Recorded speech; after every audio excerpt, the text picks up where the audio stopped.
Bueno, buenas tardes. Mi nombre es Ricardo Smith.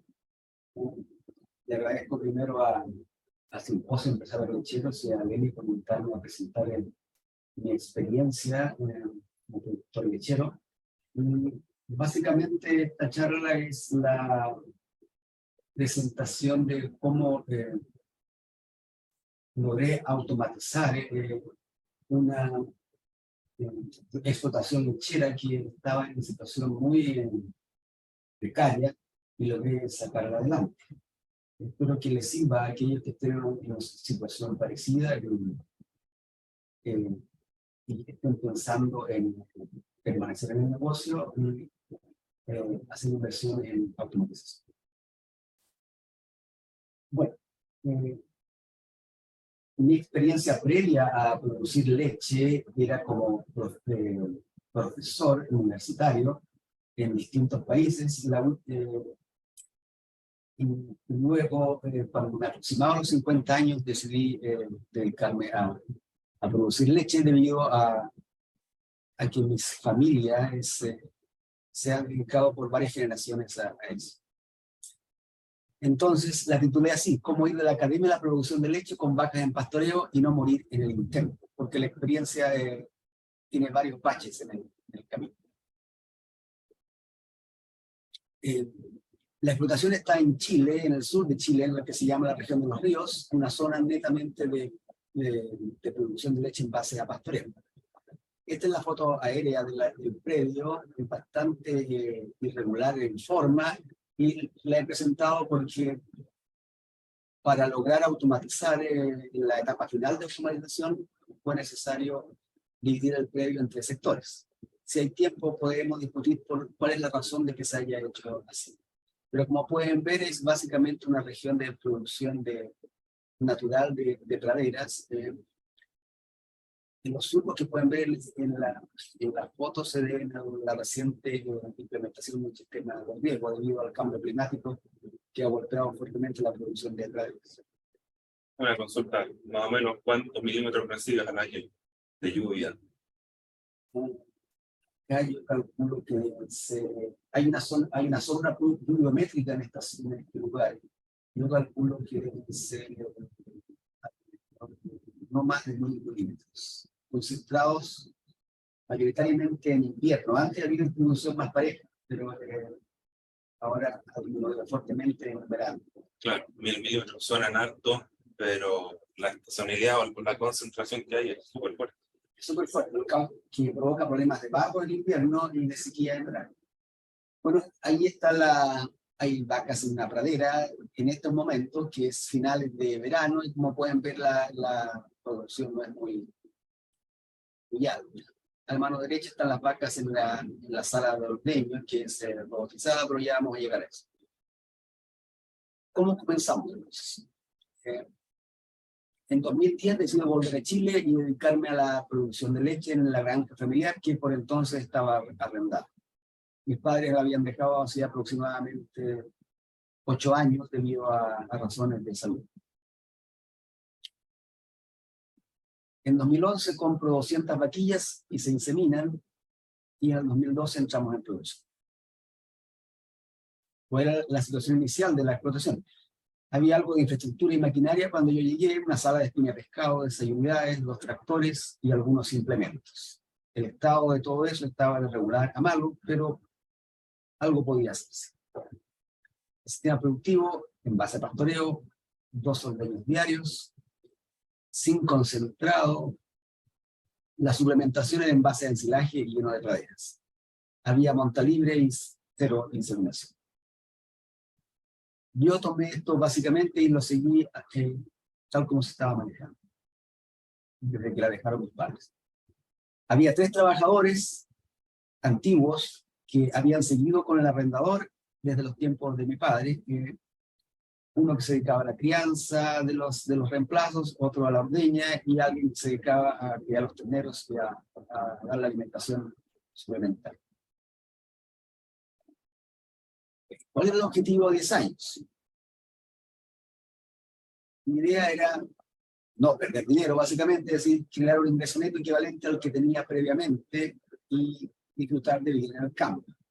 Me estaba acercando a los 50 años y quería dejar un poco lo que era la vida académica, que no es un trabajo particularmente liviano, para aquellos que lo conocen, y quería un cambio de aire.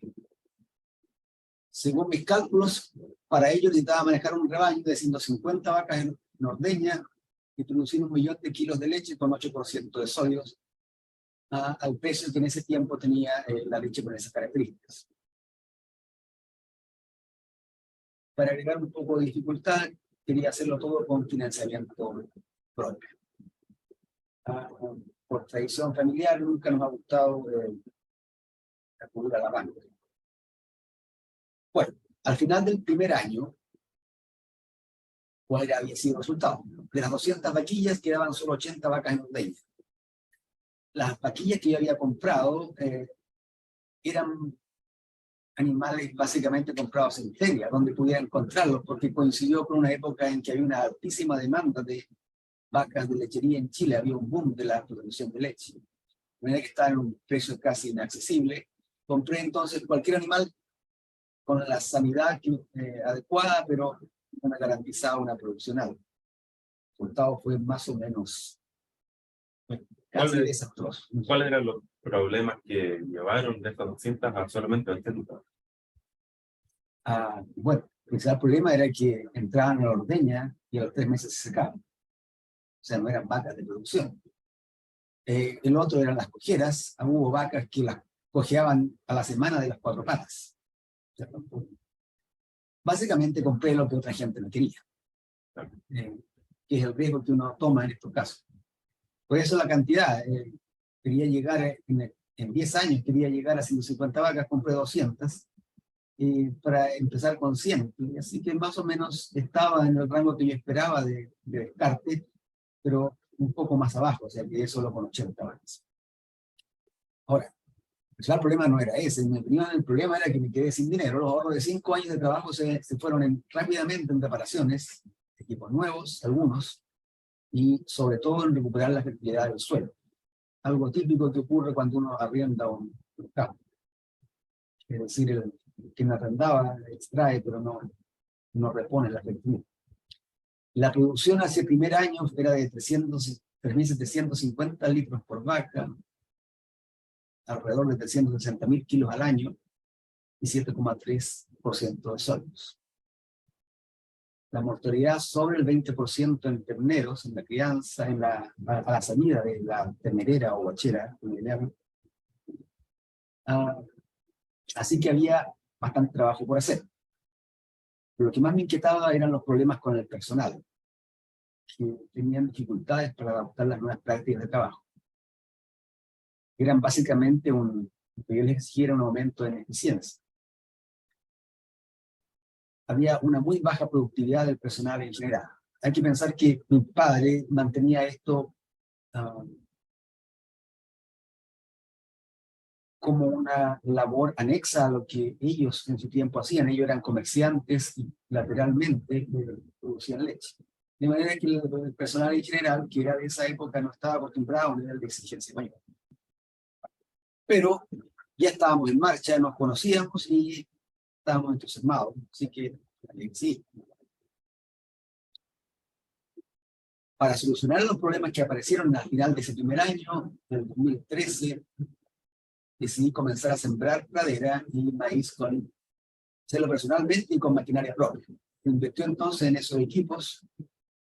Me involucré personalmente en la crianza de terneros porque mi ternero veía que no iba a mejorar mucho de su conducta y decidí calostrar personalmente a los terneros las primeras 4 horas con calostro pasteurizado.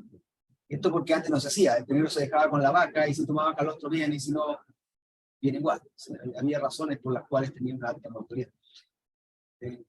Para ello, y para aliviar mi trabajo, porque a los 6 meses ya no quería saber nada del asunto de los terneros, decidí comprar un alimentador automático y un descongelador y pasteurizador de calostro. El equipo fue este. En esos tiempos, obviamente, la minera no se veía así, era básicamente de tierra y bastante y de madera.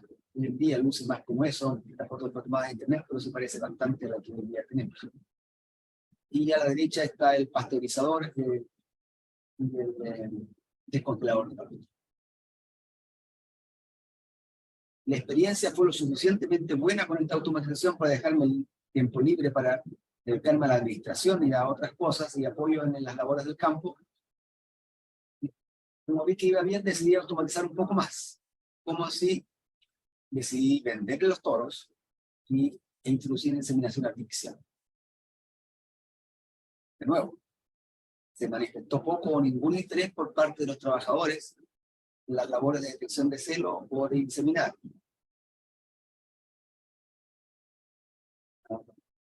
Así que decidí implementar un sistema de detección automática de celo e inseminar personalmente, dado que no podía yo dedicarme a la detección de celo.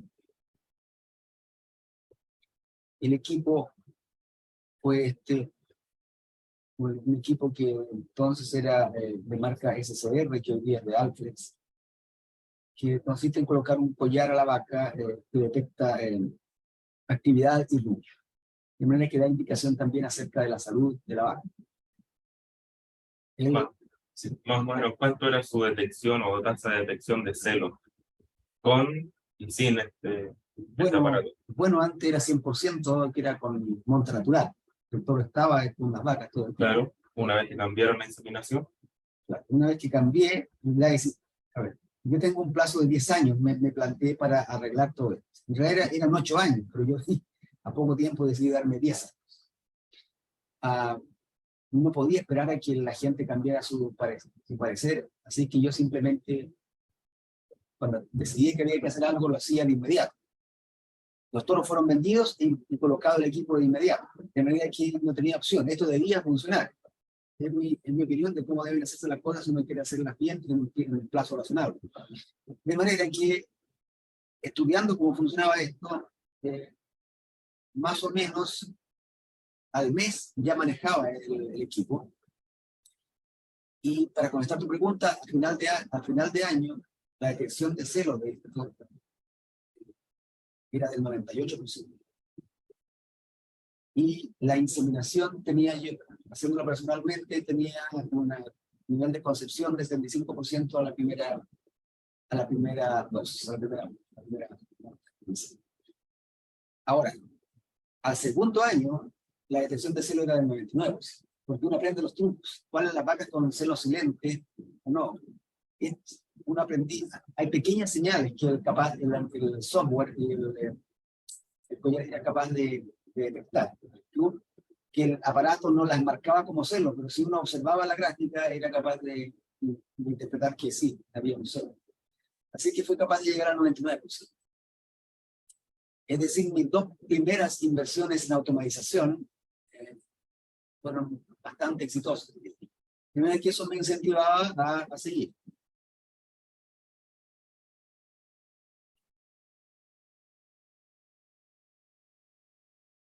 Sí, el 2015, ya teniendo inseminación artificial implementada y controlado el problema que tenía con la crianza de terneros, comienzo a encontrar dificultades para aumentar la eficiencia. Obviamente, criar terneros e inseminar no son las únicas labores que uno tiene que hacer, y para lograr mis objetivos tenía que aumentar la eficiencia, básicamente bajar los costos.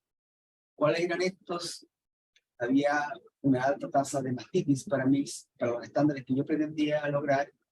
Había un recuento alto de USPCs, o sea, había contaminación fecal básicamente en la leche, que me lo decía la planta, y la exigencia de la planta iban solo en aumento, jamás disminuye. La planta receptora de leche, quiero decir. Empezaron a aparecer otros problemas. El ordeñador con problemas de movilidad, porque ya mencioné, era una persona de edad que había estado ya en tiempos de mi padre, era un buen ordeñador, pero ya estaba próximo a cumplir 65 años.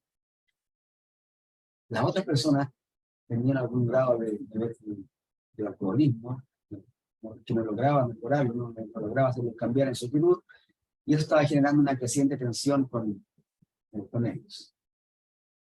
Comencé a buscar reemplazos, pero no funcionaba. Un problema que uno tiene en una explotación pequeña como esta hay que pensar que en el tiempo estábamos entre 100 y 110 vacas, es que uno no puede competir con explotaciones grandes para capturar o atraer a las mejores personas. Uno no puede competir con los salarios o con las condiciones que les ofrece. Así es que poco a poco estaba generando un nivel de estrés. Esto no, cada vez que llegaba a la explotación, siempre había un problema que debía solucionar, que en mi opinión debía solucionar la persona que allí trabajaba, pero no estaba ocurriendo. Para entonces yo ya era tendero, poco automatizado, claro, era el partero, porque para asegurarme de que tomaran calostro los terneros, debía estar presente en el momento de parto. Este debía ser aplicado 4 horas, a más tardar luego del parto. Era el inseminador y seguía apoyando en cualquier otra cosa. Adicionalmente a eso, las condiciones de la sala estaban generando límites a la eficiencia. El piso se estaba partiendo, los espacios ya estaban quedando pequeños, y había el nivel de reparaciones que exigía, estaban haciendo, elevando los costos más allá de lo razonable para una construcción antigua. Así que ya era tiempo de construir una nueva. De manera que me enfrento a este problema de cómo lo hago con la mano de obra y cómo lo hago con la sala. Debo definir un diseño de sala.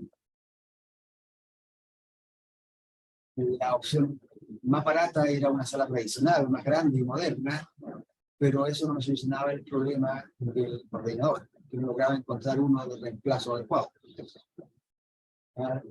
La opción final fue optar por un sistema robotizado de ordenador. La sala entonces debía hacerse de acuerdo a este sistema, y eso en teoría me iba a solucionar, iba a matar los pájaros de un tiro. Ahora, me di un año para elegir el equipo y para encontrar la mejor opción en el diseño de sala. Me ofrecieron la opción de viajar a ver un equipo funcionando, pero coincidió que ya había un equipo aquí cerca que podía ir a visitar. Creo que fue la primera persona que instaló robots con vacas a pastoreo. Pero la principal decisión, la principal fuente de información fue a través de foros en Internet. Revisé foros en Nueva Zelanda, en Europa y en Estados Unidos, que comparaban las distintas marcas, que en ese tiempo básicamente eran 2, de Laval, Lely. Estaban apareciendo recién otras 2, pero estos eran foros de máximo hasta 2012. Bueno. ¿Qué era lo que buscaban? ¿Cuál era el punto? Lo que buscaba era, dado que tenía problemas con el personal, y yo tenía problemas de tiempo, requería el equipo que fuera más autónomo posible. Básicamente que no tuviera que estar llamando técnicos en cada semana, o que no tuviera yo que estar visitando el equipo por una u otra razón cada semana. Básicamente yo quería algo autónomo. Estos son equipos automáticos, no son autónomos, pero algo que se acercara lo más posible a lo autónomo y que fuera manejable lo más posible a través de una app, o sea, de teléfono. De acuerdo a los foros, básicamente la opción final fue, esta era la idea, que pudiera ser manejada por una sola persona en caso de ser necesario. Y esa persona iba a ser yo, dado que no, mientras encontraba a alguien que se hiciera cargo de la sala. La opción final, ahí la pueden ver, fue un equipo de marca Lely, y ahí está una foto panorámica de la sala.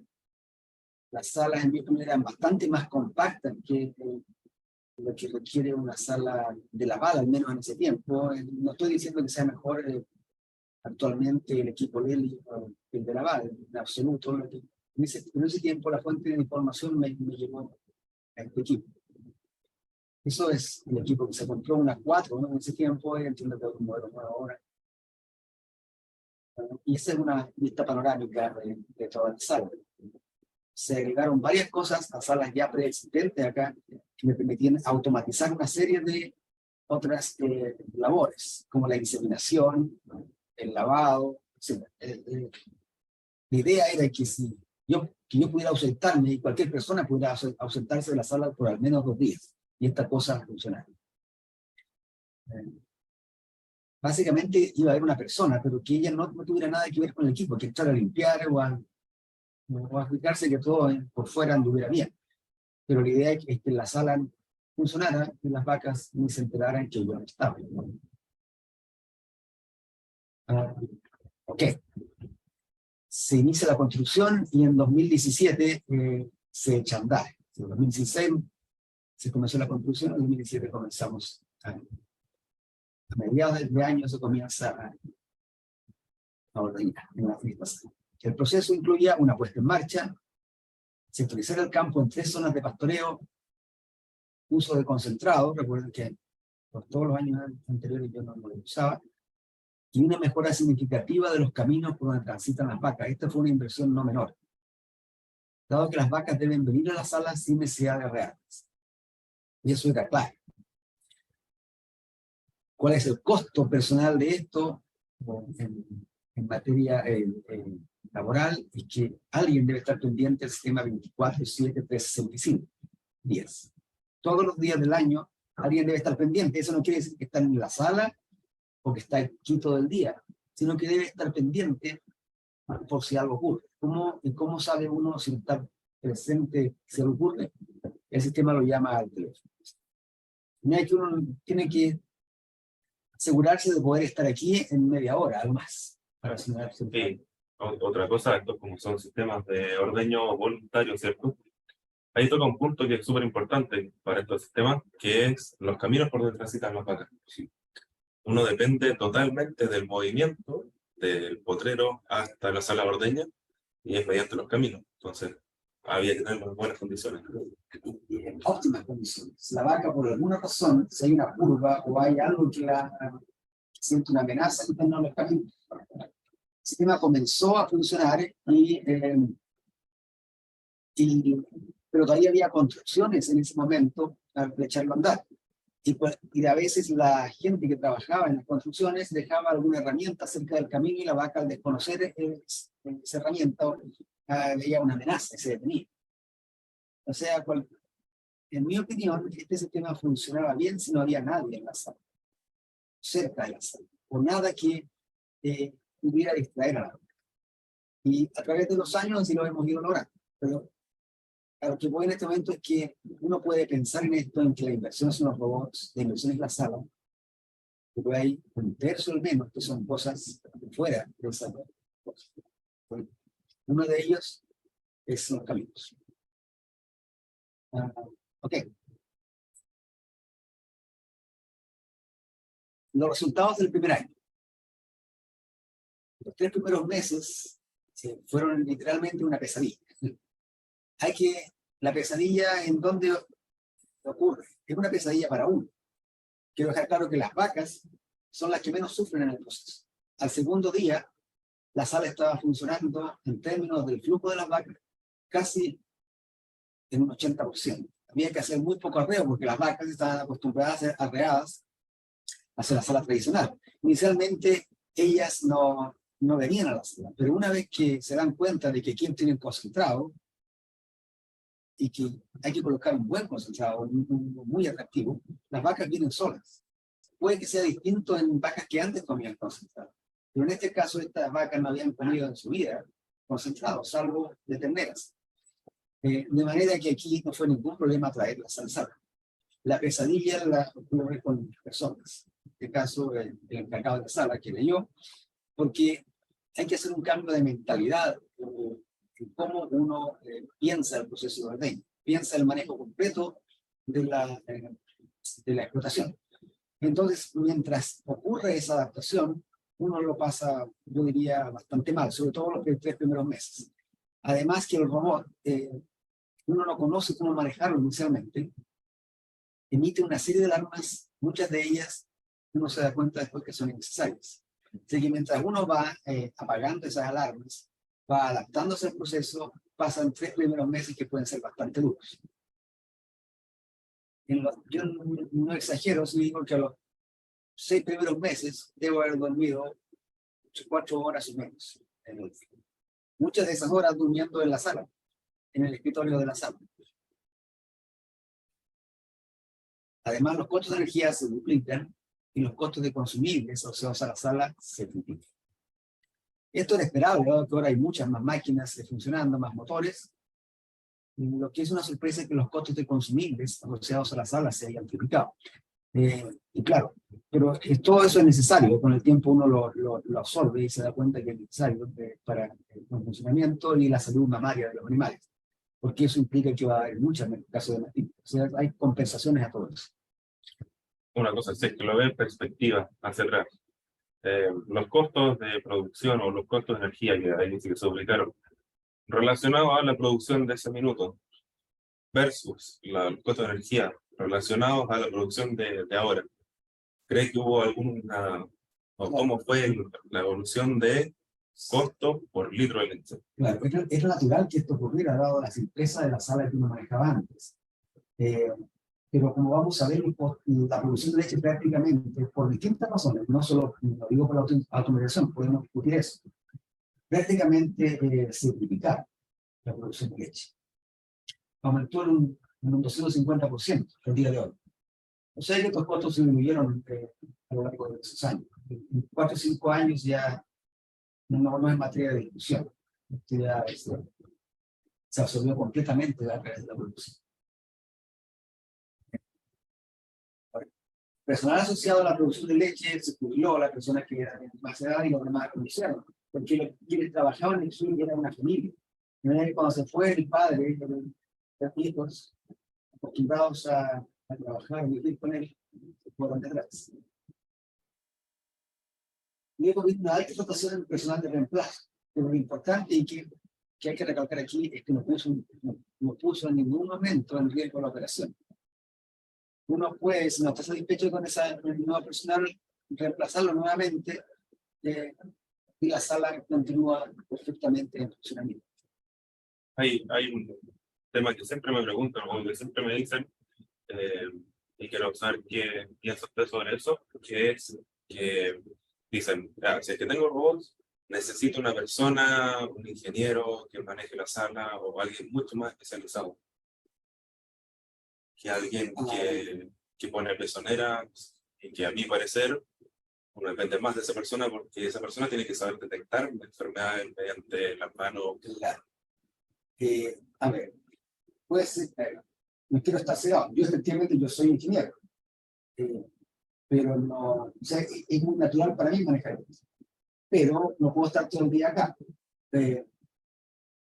El personal que yo contraté eran chicos recién salidos de una escuela libre. Lo único que sabían manejar era saber manejar obviamente un computador y por lo tanto un teléfono celular, o sea, eso saben manejarlo mejor que yo. Esa gente no tiene ningún problema en manejarse, ninguno. Es decir, al mes sabe casi todos los detalles que yo sabía. Poco a poco les fui enseñando a hacer labores de reparación, que es algo importante que debe aprender la persona que lo maneje para no estar llamando cada vez al técnico. Pero el problema no es el llamado al técnico, sino que es prevenir una alarma. Uno puede detectar cosas que van a fallar 1 o 2 semanas antes de que ocurra el fallo. Y fácilmente previene el fallo haciendo las mantenciones que el mismo equipo recomienda. Ahora, la persona, lo único que uno necesita en realidad es que tenga un poco de vocación y que le guste este trabajo. ¿Por qué digo que hay una alta rotación de personal? No es que no hayan sabido manejar el equipo, el problema es que van en busca de unas perspectivas. Es decir, no, ya me aburrí del trabajo, sí, es muy entretenido, pero quiero hacer cosas nuevas. Otra cosa, estoy muy solo. Una diferencia con las salas antiguas es que siempre había personal en la sala o otra gente en el campo, pero por la forma en que yo lo manejo, no hay más de 2 personas.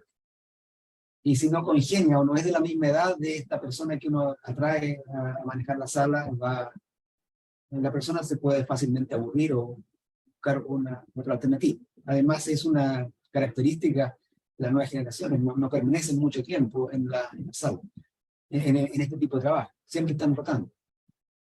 Pasa en todas las explotaciones que yo conozco. con la gran mayoría. Ahora, yendo al rebaño, las vacas estaban felices desde el día de la segunda semana. Se notó un cambio muy marcado en su comportamiento. Claro, o sea, no había nadie que las golpeara, que les gritara. Se notó el cambio, diría que es dramático. Uno lo advierte rápido. Ahora, viéndolo en perspectiva, después de pasados varios años, recuerden, en el 2008 se cumplió un año de la puesta en marcha. ¿Qué pasó entre el 2009 al 2022? O sea, 10 años después de que inicié, de que comencé yo con esta explotación. Recuerden que comencé en 2012. En estos años se consolidó el funcionamiento de la sala. Bueno, hay un primer año caótico. Ese caos es generado principalmente porque era la segunda sala en pastoreo que se instalaba en Chile. No hay mucha experiencia que uno pueda compartir con otros productores. Hoy en día, yo estoy seguro que no hubiese pasado nada de ese sufrimiento inicial, pero se sabe mucho más de esto. Así que conversando con la gente que hoy día tiene ya la experiencia, estoy seguro que nada sería mucho más fácil, mucho más suave ese proceso. Se consolida entonces el funcionamiento de la sala, y la clave es adaptar las prácticas dentro de la explotación de manera de maximizar el potencial de los equipos y así minimizar costos. Uno lo que debe hacer es hacer un traje a la medida de los equipos que uno ha instalado. Adaptar la sala a eso. Aumentar la eficiencia de los equipos que se instalaron, que son los más costosos, adaptándose a lo que ese equipo puede hacer. Se alcanzan 140 vacas en ordeño y 900.000 kilos de leche al año con 7,9% de solos. O sea, yo considero que el próximo año, en un año más, alcanzaré la meta. Obviamente todo esto implica un impacto en el precio que la planta recolectora de leche le paga a uno. Aumenta la calidad, aumenta el volumen de leche. Solo hay, o al menos en mi caso, buenos resultados a partir de la automatización. Finalmente, hace un año se unió al equipo de trabajo un agrónomo y su familia, que tienen una meta de largo plazo para acompañarme en esta aventura. Ellos están muy motivados y son eficientes. Toda la familia trabaja y trabajamos juntos en la empresa, lo cual me hace pensar que tenemos un buen pie para continuar. Como resultado de ello, se ha podido entrar un sistema de riego y podemos planificar ya a un poco más de largo plazo, a 4 años. El siguiente paso en la automatización sería en 2023 automatizar el lavado de pisos de la sala, que es un lavado que se hace muy rápido, pero para aquellos que implementen esto alguna vez van a notar algo que ocurre más o menos en el segundo o tercer año. Uno se va poniendo rojo, y es la verdad, uno se automatiza y ya se olvida de las vacas, que no quiere que el robot lo llame, no quiere que las vacas nunca se enfermen, etc. Uno empieza a hacer otras cosas fuera de la ordeña, se hace bien, etc. Y uno ya después no quiere lavar el piso de la sala, a pesar de que se tarde 20 minutos solamente en eso, o quiere que aquella persona que lo hace se dedique a otras cosas y no al lavado de pisos. De manera que planeamos automatizar esa tarea, automatizar la aplicación de purines a las praderas, que ya está instalado el sistema también, solo falta echarlo a andar. Y luego, pensando un poco más allá, un dron para espectrar agroquímicos, de manera de liberarme de esas tareas, estar arriba de un tractor, optimizar y automatizar la prevención de riesgos, fertilización y purines, porque actualmente regamos, pero no está optimizado. En mi opinión es clave una cosa instalar un equipo y que el equipo arroje agua. Claro, vamos a tener praderas verdes, pero eso no me asegura un mínimo costo. Yo debo optimizar eso, ¿no? Hay una serie de automatizaciones que pueden hacer y nuevos aparatos que agregar para minimizar el costo de energía, el consumo de energía. Y como guinda de la torta, o para terminar el proceso de automatización, es eliminar la tarea de dar el forraje a los animales en forma manual e instalar un robot de alimentación, que es el que aparece ahí en la foto. Un robot que se carga solo, que va hacia los establos o hacia el lugar donde uno provee el alimento, ya sea si de maíz, si de pradera o lo que fuera, directamente a las vacas, y trabaja 24/7.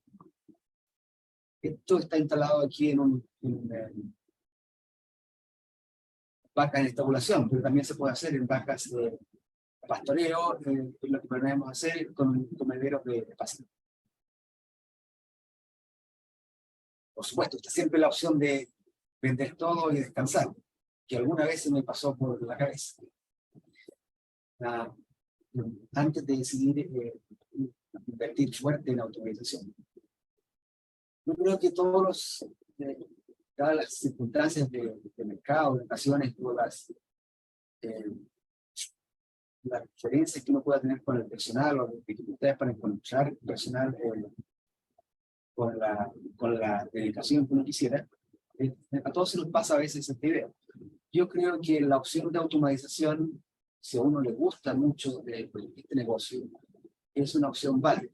Y efectivamente uno puede olvidarse de dejar el negocio y tener un tiempo adecuado de descanso para la familia o para uno quiera dedicarse. Esto lo permite. Yo lo he comprobado personalmente, en que he estado 3 días fuera de la sala con personas que poco o nada saben de cómo manejar el equipo y funciona. Bien puede ser que haya tenido suerte, lo he hecho más de una vez. Por alguna razón, cuando vuelvo del viaje, los robots deciden a la hora fallar. Pero se arregla rápidamente. Es decir, yo creo que dejando una persona a cargo con conocimientos mínimos y suficientes para manejar el equipo, uno puede tomarse una semana o 2 de descanso fácilmente. Hasta aquí he visto una línea conductora dentro de todo lo que nos cuentan. Que una es automatizar, ¿cierto? Buscar esa alternativa al manejo, a la escasa motivación que tiene la persona. Y otra es optimizar, automatizar, optimizar, automatizar, optimizar. Exacto. Es un proceso que debe ir. Para quienes entrar en este equipo van a encontrar una serie de cosas de pronto. ¿Por qué no se hace esto? ¿Por qué no funciona de esta manera? ¿Por qué en realidad la solución está siempre a la mano? Lo que hice yo, que no lo pueden ver, pero yo estoy observando las vacas aquí ordeñándose en los robots, es pasar algunas horas observando, un par de horas al día, observando el comportamiento de los animales. De esa manera ustedes van a poder optimizar el diseño de los potreros, el diseño de los caminos, qué es lo que molesta a la vaca para que venga, cómo puedo hacer para que produzcan más leche, cómo puedo hacer que el equipo funcione mejor. Yo diría que no hay mes sin que no haga uno una mejora. Y todo eso tiene un impacto positivo en los costos y por lo tanto en la utilidad. Yo creo que no hay que dejar, el equipo no es la solución, el equipo es una cosa muerta, eso son un montón de fierros y electrónica allí, muy cara. Que funcione bien depende de uno.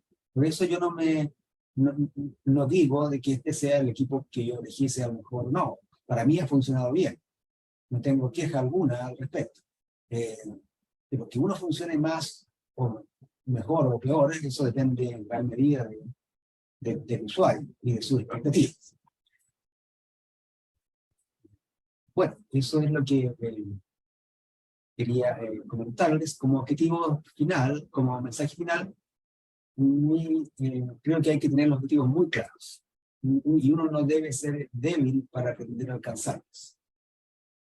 Si uno tiene claro los fondos con los que uno cuenta, en mi caso yo tenía claro algo, por estar fuera del país, por muchos años yo no tenía no era sujeto de crédito para la banca. Aunque hubiera querido tener acceso a créditos, yo no era sujeto de crédito porque no había trabajado en muchos años en Chile, de manera que no podía acceder a préstamos. Yo sabía cuánto podía producir de leche, sabía cuánto tenía ahorrado, y con eso fui racionalmente haciendo un programa de mejoras y de automatización en el crédito. Yo creo que eso es clave de manera de no quedar a merced de las fluctuaciones de mercado, en que un shock financiero o un shock de precios, en los precios de insumos, con el valor que pagan en la leche, puede hacernos salir del negocio. Yo creo que tener muy claro eso, hacer un análisis de sensibilidad en cada una de las decisiones que vayamos a tomar, y luego confiar en uno mismo para poder salir adelante y no rendirse. Bueno, bueno, hay que tener claro que la innovación debe ser permanente y que la mejora debe ser continua. Eso es lo que quiero transmitirle, lo que les acabo de decir. Y la atención debe estar siempre presente. Es decir, uno podrá tomarse vacaciones, pero siempre volver y ser autocrítico en este punto, y estar siempre atento a qué es lo que se puede mejorar. Aunque uno, claro, no va a estar en contacto siempre con los animales, o estar mirando todo el día qué pasa en cada poder. Pero uno nunca debe dejar de mirar, al menos de reojo, qué es lo que está pasando en el corazón. Esto es la confianza en nosotros mismos, en que podamos resolver los problemas. Todo eso viene aparejado de un bienestar animal. Recuerden que quien produce al final la leche es la vaca. Así podríamos tratarla bien, y yo he notado de primera mano la producción. Sería. Muchas gracias. Muy buenas tardes. Primero quiero ver si es que me escucha. ¿Se escucha bien? ¿Yo escucho? Sí. Perfecto, yo también lo escucho. Sin duda es un relato con total franqueza, ¿cierto?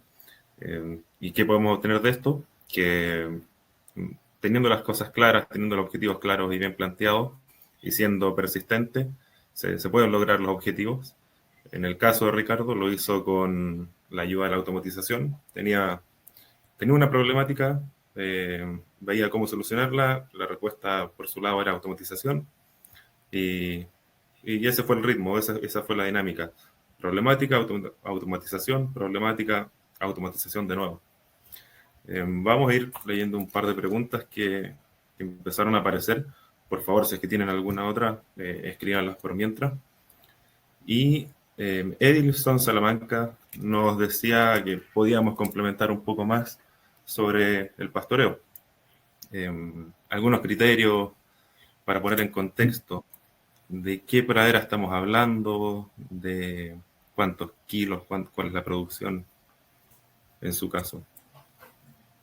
Esto va a parecer raro, dado que soy agrónomo, pero no sé cuántos tengan la situación mía en que prácticamente es una persona la que maneja el campo más un ayudante. Durante todos estos años no he tenido mucho tiempo de medir realmente. Así es que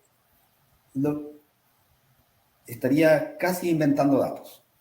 Yo diría que son praderas de una producción promedio, no son top. Pero lo que hago básicamente es asegurarme en qué me baso para decir que tengo un mínimo de calidad en la pradera, en que las vacas, en la condición corporal de la vaca, y en que hay un buen flujo de animales hacia la sala. El tipo de praderas que tengo es un 50% praderas permanentes de vallica, no sé, el raygrass, no sé cómo se llamará en otras partes de Latinoamérica. Y el problema que tengo es una alta contaminación con malezas, de manera que hasta ahora no he logrado introducir trébol, porque el mejor control de malezas que logro es con herbicidas que atacan el trébol. Así que por ahora solo tengo raygrass y de todos los tipos. Hago todos los años una regeneración de las praderas, yo diría del 80% de las praderas, para asegurarme con vallicas anuales. De manera de asegurarme un boom de producción en la primavera. Y tener materia seca para conservar durante los meses de invierno, que suele ser bastante duro en esta zona de Chile. Y eso lo complemento con silo de maíz, que lo uso como cabeza de rotación. Más o menos esta es una explotación de alrededor de 60 hectáreas, más otras 50 donde se hace la crianza. Pero las vacas rotan en 60 hectáreas. Y en la zona de crianza es donde siembra un poco de maíz y alrededor de un 5% de la zona donde comen las vacas praderas se siembra también maíz para usarlo como cabeza de rotación. Es clave una fuerte fertilización. Eso va a depender obviamente de la zona. Acá muy demandante en fósforo por el origen volcánico, solo eso no va a depender de cada zona, pero hay que asegurarse de que, yo me aseguro es que siempre haya comida para la vaca. Yo asumo que hay un mínimo de 14, creo que en esos tiempos eran 14 toneladas de materia seca, era la idea mínima con que yo comencé cuando comencé con la explotación, pero después ya el tiempo no me daba para estar midiendo. Sí. ¿Y cuáles son sus periodos de producción de forraje, de crecimiento del pasto? También para que lo tengan en cuenta. Claro, en mi zona hay lo que se llama una sombra pluviométrica. En verano es muy seco. Antes no lo era, pero con el cambio climático se ha aumentado mucho, de manera que la producción a pastoreo, donde prácticamente no tengo que suplementar, son alrededor de 4 meses, entre agosto y diciembre en primavera, y antes empezaba en marzo, en otoño, pero ahora está comenzando a mediados de abril hasta principios de junio. O sea, son prácticamente 6 meses en que la suplementación es muy poca. Todos los otros meses es fuerte la suplementación con ensilaje, ya sea de maíz o de pradera. Ahora, mi punto es que la vaca debe tener comida y una calidad mínima. Lo importante en que yo me fijo es que la vaca fluya. Lo que yo no quiero, como digo en la charla, es estarme preocupando del robot. Lo que necesito es que fluya la vaca y no se concentre en una determinada... Si no hay comida en una de las zonas, porque la vaca se mueve por 2 razones en pastoreo. Se mueve por el concentrado que va a tener en el robot y porque se le acabó la franja de pastoreo en una zona y debe moverse la siguiente franja de pastoreo en la siguiente zona. Y la sala está en el medio de la explotación, por lo tanto, para ir a la siguiente zona debe pasar por la sala, la cual determina si es momento de ordeñarla o no. Si se acaba muy pronto la franja de pastoreo, la franja de pastoreo, el rebaño completo se va a ir de golpe a la sala, y yo quiero evitar eso. Por lo tanto, debo asegurarme que haya siempre una mínima cantidad de forraje en el potrero, que no voy a tener problemas. Claro. Después, pasando a otras preguntas, había alguien que preguntaba también que qué le recomienda usted a alguien que está viendo la posibilidad de colocar robots o automatizar la ordeña. ¿Qué le recomienda que haga? Intuyo en este caso que pastoreo. ¿Algo que hizo usted que hubiera hecho distinto ahora, por ejemplo? A ver, voy a pensar cuando yo tomé la decisión. Yo pensaba, si yo pudiera traer un buen ordeñador, o un par de ordeñadores para los reemplazos, yo jamás hubiera colocado robot. Porque los costos no cuadran. Si uno es mucho más... esto fue un problema básicamente de mano de obra. O sea, si tuviera un set de dos ordeñadores que no se enfermaran las vacas, que tuvieran cuidado para prevenir las mastitis, toda la labor que implica que tuvieran buena disposición para detectar celos y todo eso, y obviamente congeniáramos, yo no me cuadraban los costos. Intenté varias veces buscar ordeñador. Yo diría que haga ese análisis económico. Y también piensa en el ordeñador, porque uno piensa, hay una persona que está ordeñando a horas de madrugada, o sea, hay que pensar en la parte humana también de la persona que uno le está pidiendo trabajo. Y yo siempre pensaba que lo que yo le pagaba, o le hubiese podido pagar a un buen ordeñador, yo debería pagarle más aún, porque es un trabajo pesado. Compensando todas esas variables, lo que me dejó más tranquilo al final, tanto desde el punto de vista económico como de la parte humana, yo decidí colocar el robot, porque la persona que iba a tener que contratar iba a vivir como yo hubiera querido vivir, es decir, sin tener que estar pasando 4 horas sin dormir, porque por la ordeña de la madrugada. Desafortunadamente las personas que habían no quisieron quedarse aún con el robot. Fue una sorpresa para mí. Pero yo diría que haga ese análisis, que piense primero en la parte de calidad de vida y luego vaya al análisis económico.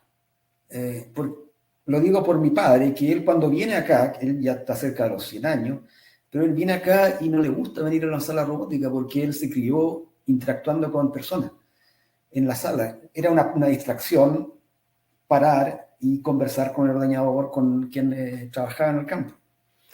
Y hoy lo único que ve máquinas y no tiene ningún deseo de venir a pasear acá al campo.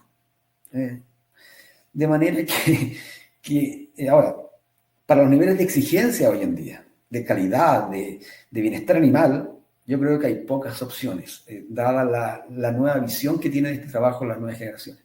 Llegó un momento en que simplemente decidí colocar esto. De manera que la persona piensa en eso, si es su familia, si él va a trabajar en ordeña y no le importa madrugar, y tiene hijos o que con los que se puede rotar en la ordeña, yo digo que se gana más de esa manera, porque va a ser el mismo quien va a revisar las vacas y va a prevenir las mastitis, etc. Ahora, si no quiere madrugar o no tiene hijos, como en mi caso, yo no tenía muchas opciones, es decir, no tenía quien me reemplazara. Y mi cónyuge o quien fuera, en el caso de la persona, trabajaba fuera del campo, o sea, yo estaba solo aquí. Así que no tenía muchas opciones. Yo diría que piense todo ese tipo de cosas y luego vaya a la parte económica. Mi razonamiento era el siguiente: puedo pagar el 50% de los equipos ahora con mis ahorros para las distintas inversiones que hice, y luego hago un proceso de cuánto debo mejorar en los siguientes 2 años, porque no pensaba estar endeudado más allá de eso.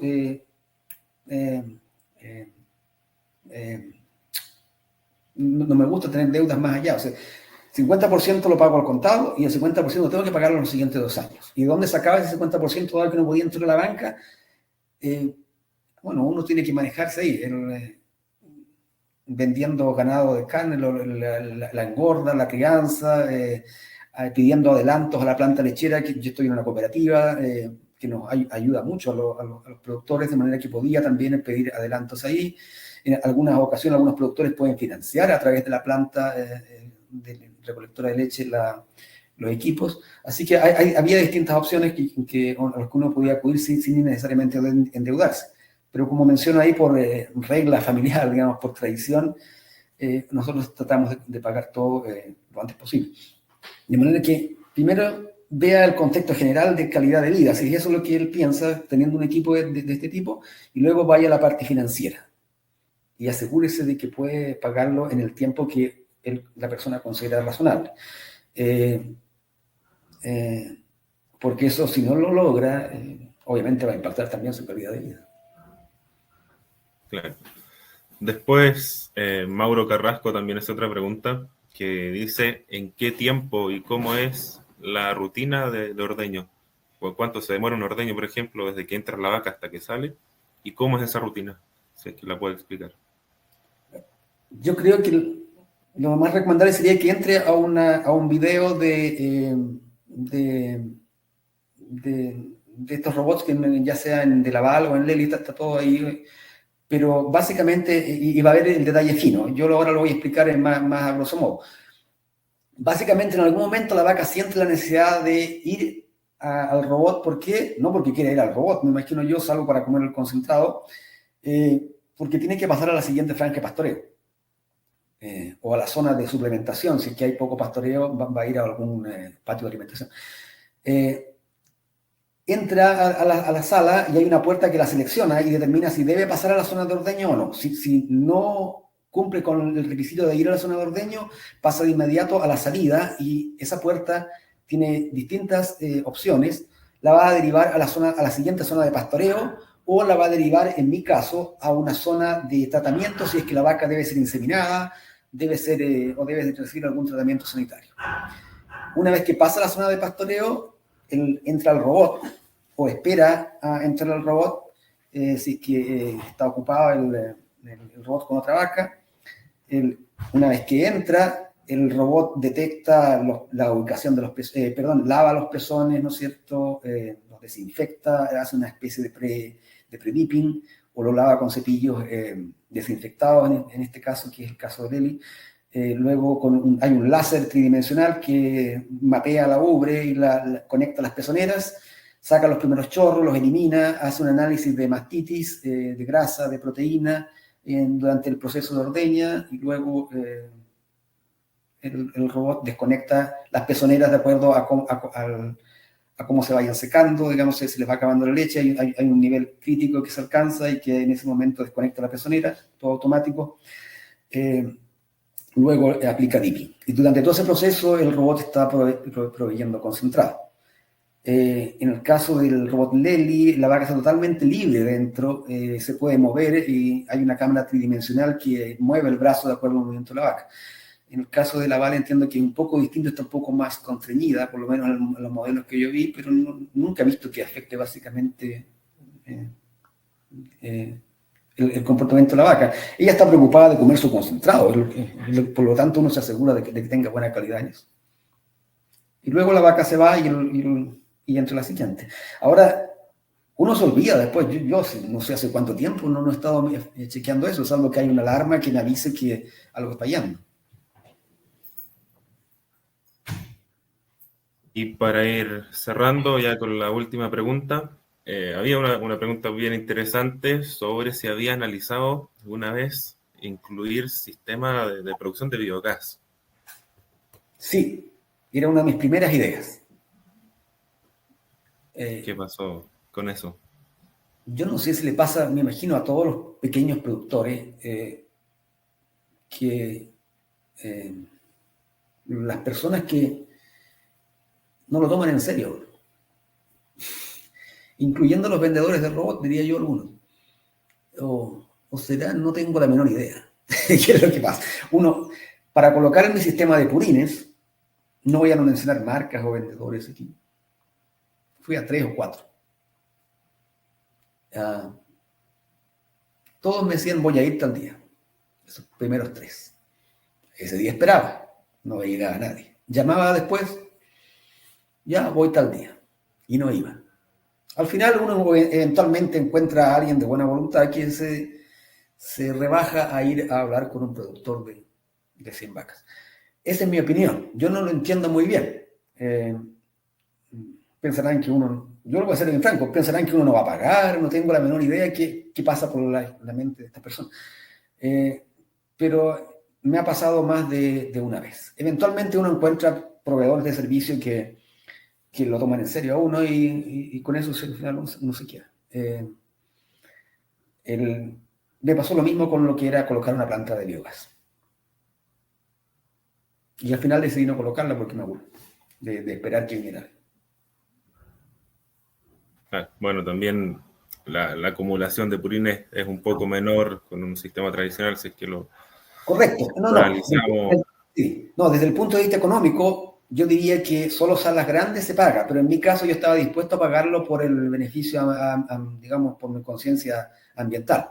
Yo estaba dispuesto a pagar a subsidiar, digamos, que el resto de la explotación subsidiara el atrapar ese metano. pero no resultó al final, como digo, me aburrí. Aún lo tengo en mente, pero ya no sé si, no es mi prioridad.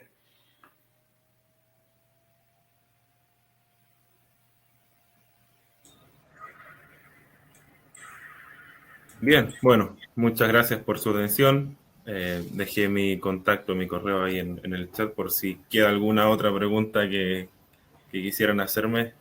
La podemos ahí también conversar con Ricardo. Así que, bueno, muchas gracias por su atención. Gracias, Ignacio y Ricardo. Excelente charla, excelente ronda de preguntas. Todos salimos súper motivados. Y bueno, con esto damos por finalizada la tercera jornada del CEL. Gracias por acompañarnos a todos hoy y los esperamos a todos el próximo jueves 27 de abril en el mismo horario para hablar del rol del bovino en el ecosistema de producción con el panel auspiciado por Trout Nutrition y del plan ideal para la genética y reproducción de aves. Así que para no perdérselo, muy buenas noches a todos y muchas gracias.